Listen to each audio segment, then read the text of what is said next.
Assalamualaikum warahmatullahi wabarakatuh. Alhamdulillah nahmaduhu wa nasta'inuhu wa nastaghfiruh wa na'udzu billahi min syururi anfusina wa min sayyiati a'malina. May yahdihillahu fahuwal muhtadi wa may yudlil falan tajida lahu waliyyan mursyida. Rabbi shrah li sadri wa yassir li amri wahlul 'uqdatam min lisani yafqahu qawli. Ikhwaniddin, kajian Majelis Taklim Nurul Huda yang insyaallah dirahmati oleh Allah Subhanahu wa taala. Kita jumpa lagi dalam kajian online pagi ini, sahur-sahur Ramadan yang ke-17 tahun 1442 Hijriah. Marilah kita senantiasa bersyukur kehadirat Allah Subhanahu wa taala bahwa kita sampai pagi hari ini masih bisa bangun pagi, bisa menikmati udara segar, bisa bernafas, bisa minum air segar, ya, bisa mendapatkan makanan jiwa dan juga makanan jasmani. Dan dengan bersyukur insya Allah akan menambahi kenikmatan dan keberkahan dalam kehidupan kita ini. Yang intinya berbahagia. Kita dalam hal melihat beberapa ayat yang berhubungan dengan subuh ataupun fajar mulai menyingsing, itu kalau kita melihat dalam surah 81 ya, surah 81 itu surah Takwir kalau tidak salah ya, disebutkan ayat 18-nya a'udzubillahi minasyaitonirrajim wa subhi idza tanaffas, dan demi subuh apabila fajarnya mulai menyingsing. Kalau dalam surat Mudatsir ayat 34, wa subhi idza asfar, dan subuh apabila mulai menguning atau mulai terang. Kemudian korelasinya surat Rum ayat 17, fa subhanallahi hina tumsuna wa hina tusbihun, maka bertasbihlah kepada Allah di waktu kamu berada di petang hari dan waktu kamu berada di waktu subuh. Bahkan kalau kita melihat dalam surat Falak, itu kan kul a'udzu birabbil falak, ya, katakanlah aku berlindung kepada Rob yang menguasai waktu falak. Falak ada yang mengatakan subuh dan lain sebagainya, ya. Dari apa? Min syarri makhluk, dari kejahatan makhluknya. Juga wa min syarri ghasikin idza waqab, dan apabila kejahatan malam apabila gelap gulita. Dan seterusnya itu, dan juga dari kejahatan tukang sihir yang meniup ikatan, dan dari kejahatan pendengki apabila ia dengki. Saat kita bangkit memulai hidup dengan kesadaran, ya, itu kan persis seperti bangun tidur. Ya, belum sepenuhnya kita ini sadar, dan itu adalah etape yang paling berbahaya karena bisa tidur lagi atau terus bangun dan melihat matahari bersinar.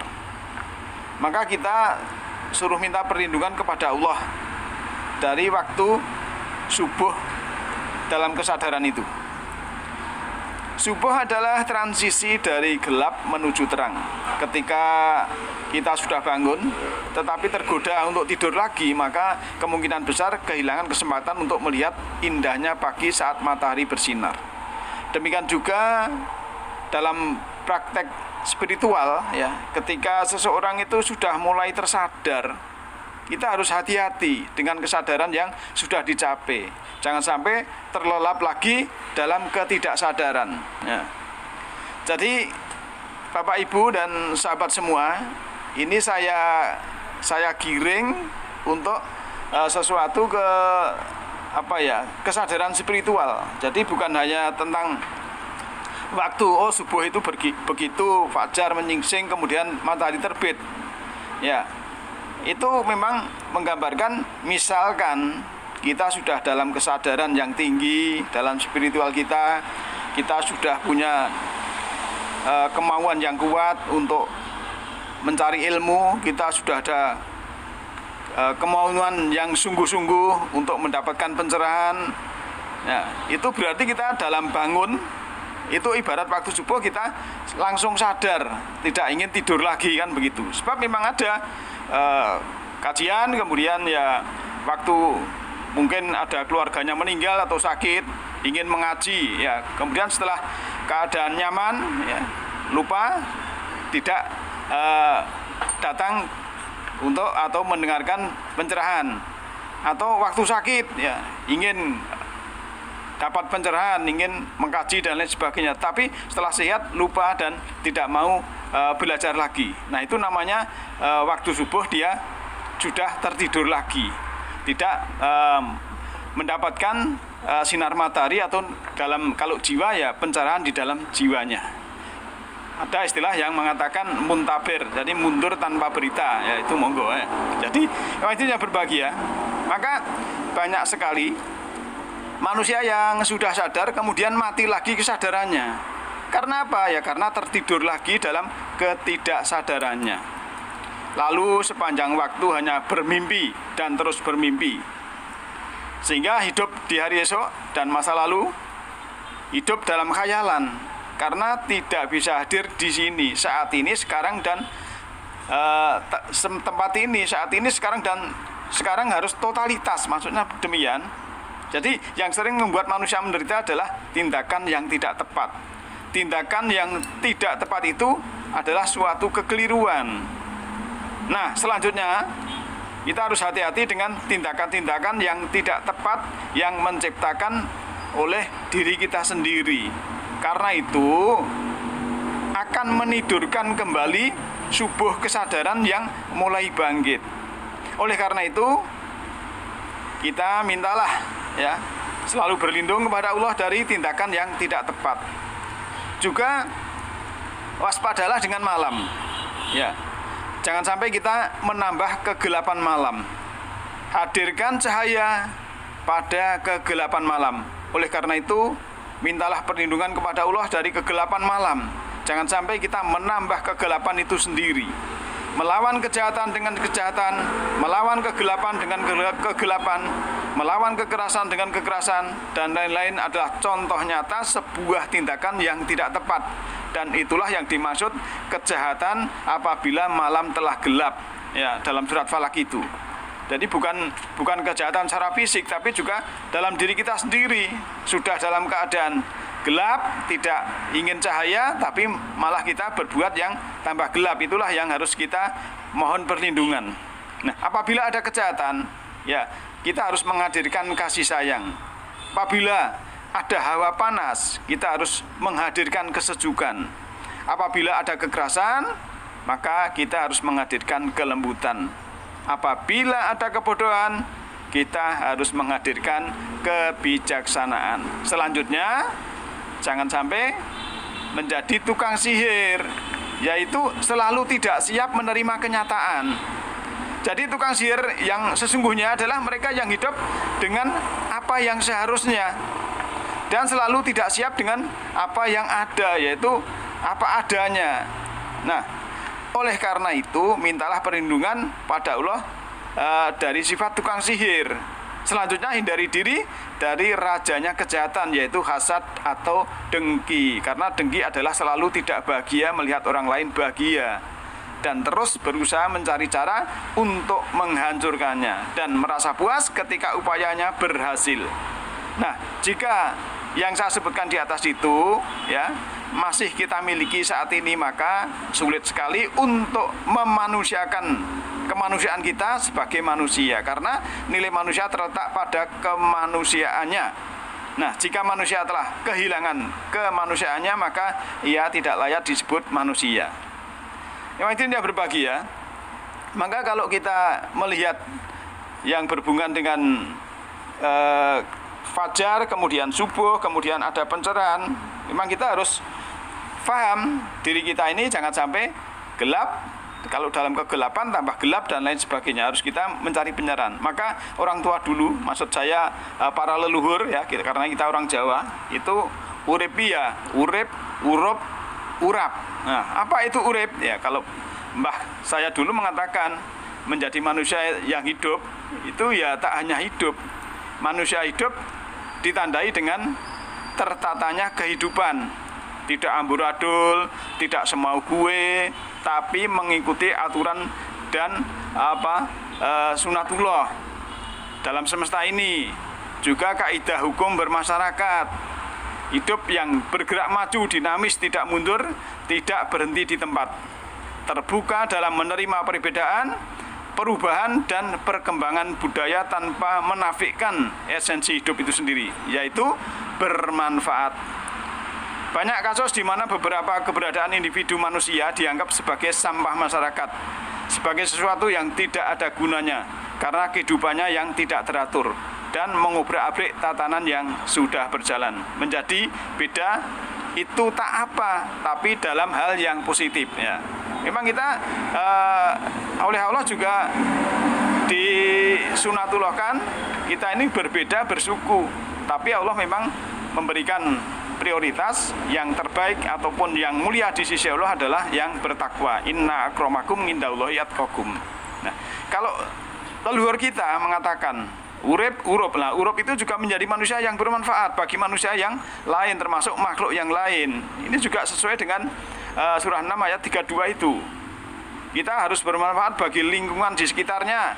Jangan hanya jadi manusia yang biasanya makan dan tidur saja, tetapi juga harus menjadikan keberadaannya sebagai sebuah manfaat.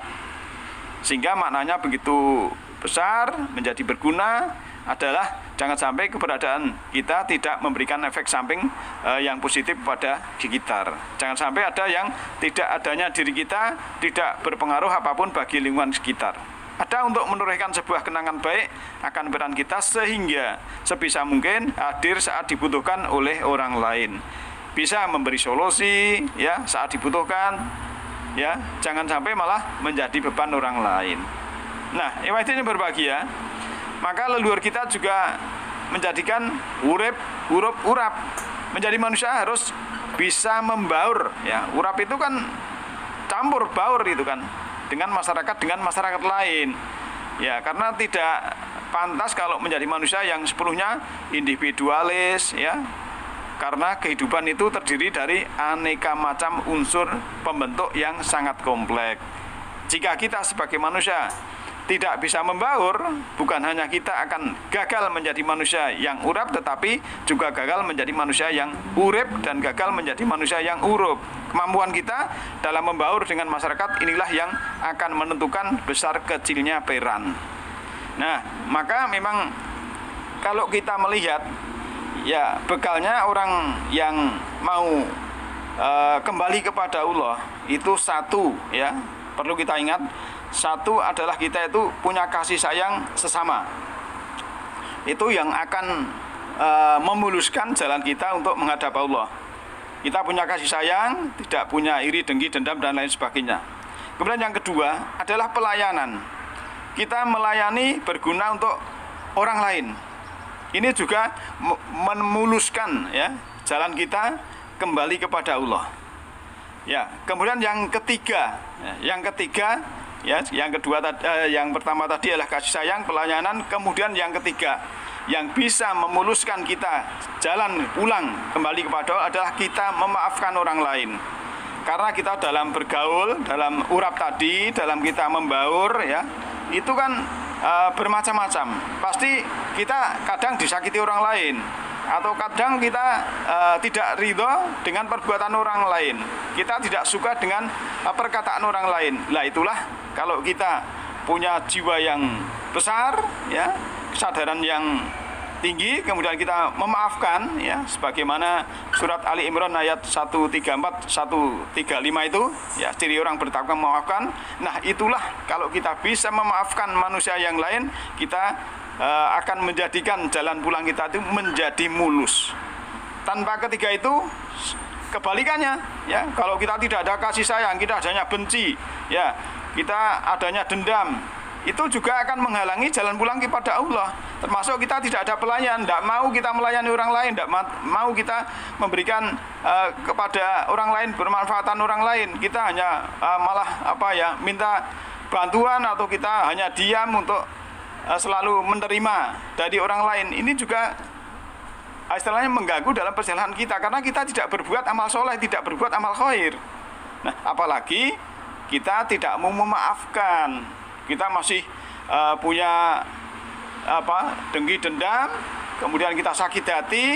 Nah, inilah kalau kita sampai punya sifat pikiran yang demikian, akan tidak memuluskan dalam kita menuju jalan pulang kepada Allah Subhanahu wa taala. Nah, jadi tak salah memang jika memiliki standar kehidupan sendiri, kitalah yang menentukan keinginan dan arah kita. Pilihan yang tepat akan berpengaruh pada sudut pandang masyarakat. Maka pastikan kita benar-benar dapat memahami makna dan tujuan dari segala aktivitas yang kita lakukan, sehingga bukan hanya raga saja yang bergerak dalam arti jasmani saja yang bergerak, tetapi jiwa pun kita harus ikut bergerak dalam segala hal, karena jiwalah penerima perintah dan raga yang menjalankannya. Jadi kalau jiwa kita, pikiran kita sudah niat, insya Allah kita akan bisa memaafkan, kita akan bisa menjadikan pelayanan, dan kita akan menjadikan kasih sayang. Demikian pagi hari ini sahur-sahur, selamat makan sahur, dan mudah-mudahan semuanya sehat walafiat. Nasruminallahi fa faqum qarib. Alhamdulillahirabbil alamin. Assalamualaikum warahmatullahi wabarakatuh.